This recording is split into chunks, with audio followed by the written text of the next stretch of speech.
ابعد عن اللي طبعه مش طبعك واللي ملوش أصل ولا كبير عشان ما تصغرش نفسك. ابعد عن الناس القاسية وحط تحتها 100 خط عشان ملهمش عزيز ولا غالي. ابعد عن الكدابين بتوع الحوارات اللي بوشين عمرهم ما هيكونوا مخلصين. ابعد عن اللي هنت عليه، هنت مرة يبقى هتهون 100 مرة. ابعد عن الشكاك والنكد واللي ضميره اسود. ابعد عن بشير المشاعر الأناني هيسكر عليك أي كلمة حلوة تجبر بخاطرك. ابعد عن اللي شايف غلطته صغيرة أو شايف إن هو ما بيغلطش. أنت مش ناقص مرضى نفسيين في حياتك اللي تجبر بخاطره وتراضيه وتقرب له وهو واقف مكانه وما بيتحركش. ابعد عن اللي تسامحه مرة واتنين وتلاتة ولا فارق معاه أي حاجة وفي الآخر يبقى فاكر نفسه أذكى منك ويعتقد إنك ما بتحسش. ابعد عن اللي في شدتك عمرك ما لقيته. ابعد عن اللي ما يحترمش ولا يكبر الكبير، هيبقى شايف نفسه شبح ويعمل الصح وهو قليل الأدب. عن اللي صغرك قدام الناس، عن الكهين، عن الممثل حابب دايما يطلع شكلك وحش قدام الناس يجيب لك الهم.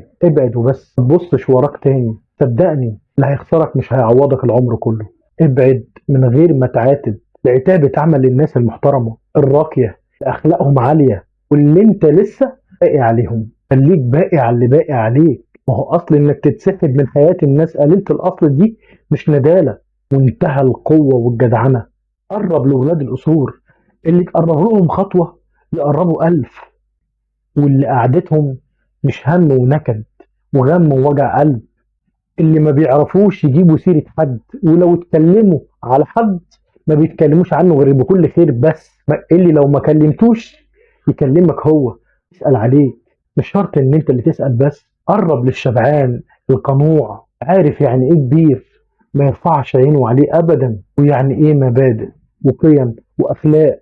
قرب لكل راجل جدع وابعد عن الخاين وقليل الاصل.